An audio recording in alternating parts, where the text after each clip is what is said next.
Nathaniel. Nathaniel या शब्दाचा अर्थ होतो गिफ्ट ऑफ गॉड. नथानिएल हे हिब्रू नाव आहे. नथानिएल हा कोण होता? नथानिएल हा येशूचा शिष्य म्हणला जातो. तो पहिला असा व्यक्ती होता की त्यांनी आपला जो फेथ आहे तो सर्वप्रथम एक्सप्रेस केला येशू ख्रिस्तावरचा. याला आपण योहानाच्या पुस्तकामध्ये अध्याय 1 आणि वचन 49 मध्ये पाहतो. आणि येशूने म्हटलं की याच्यामध्ये धोकाधडी आणि चालबाजी नाही आहे. असा व्यक्ती आजच्या काळामध्ये पाहणं किती कठीण आहे की ज्याच्यामध्ये धोकाधडी आणि चालबाजी नाही आहे. Gift of God. Gift of God प्रत्येक व्यक्तीमध्ये आहे. कुणाला आवाज आहे, कुणाला नृत्य करण्याचं गिफ्ट आहे, कुणाला रिपेअरिंग करण्याचं गिफ्ट आहे जसं माझ्या वडिलांना होतं, कुणाला लीडरशिपचं गिफ्ट आहे. प्रत्येक व्यक्तीला वेगवेगळे गिफ्ट्स आहेत.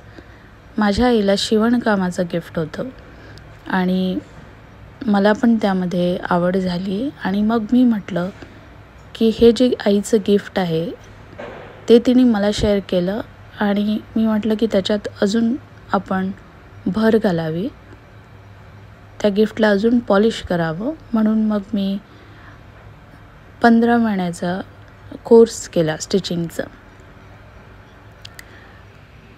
तर आपलं जे गिफ्ट आहे त्या गिफ्टला आपल्यामध्येच आपल्याला ठेवायचं नाही आहे.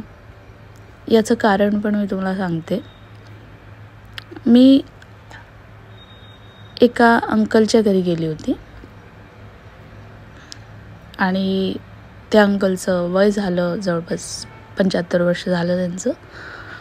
आणि तिथे मी जेव्हा त्यांच्या किचनमध्ये गेली, म्हणजे त्यांच्या घरी 2 किचन आहेत, तर जेव्हा दुसऱ्या किचनमध्ये गेली तेव्हा सज्जावर बरेच गिफ्ट्स पडले होते. त्यांच्या मोठ्या मुलाच्या लग्नाचे ते गिफ्ट्स 20 वर्षाआधी ठेवलेले. आणि त्या गिफ्टचं रॅपरसुद्धा खोललं नव्हतं, त्याच्यात काय आहे ते पण पाहिलं नव्हतं. आणि मी जेव्हा तिथे सज्जावर चढली आणि मग मी ते सगळं साफ केलं आणि मग ते गिफ्ट्स मी खोलून बघितले की त्यामध्ये काय आहे. तर त्यामध्ये प्लेट्स होत्या, ग्लासेस होते. तर ते प्लेट्स आणि ग्लासेस मी वापरले त्या पर्टिक्युलर दिवशी. त्याच्यामध्ये अन्न सर्व केलं आणि नवीन प्लेटमध्ये जेवणाचा आनंदच वेगळा आहे. तुम्ही एखादी नवीन प्लेट तुमच्या घरी आणा आणि मग जेवण करा, त्यात तुम्हाला एक वेगळाच आनंद, एक वेगळाच फील येईल. पण जे रॅपर्स होते ते फेकून द्यावे लागले कारण ते खराब झाले होते. तर रॅपर म्हणजे काय? आपली बॉडी आहे. गिफ्ट परमनंट आहे का? गिफ्ट परमनंट आहे, पण जी बॉडी ते गिफ्ट होल्ड करते ती परमनंट नाही आहे. लता मंगेशकरचा आवाज जशी ती खूप म्हातारी होत गेली तसा तिचा आवाज करपत गेला, कारण ती बॉडी त्या आवाजाला सपोर्ट करत नव्हती.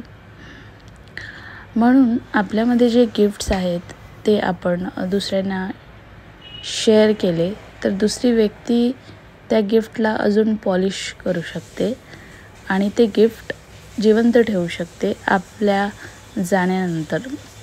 तर तुमच्यामध्ये जर काही स्किल असेल, तुम्ही कुठला बिझनेस रन करत असाल किंवा तुमचा काही व्यवसाय असेल, तर तुम्ही नेक्स्ट पर्सनला ते सिक्रेट शेअर करा. म्हणजे ती व्यक्ती आपली उपजीविका त्यामधून निर्माण करू शकते. तर आपले गिफ्ट्स जे आहे ते दुसऱ्यांना द्या, म्हणजेच ते गिफ्ट पिढी न पिढी पास ऑन होत राहील. आमीन.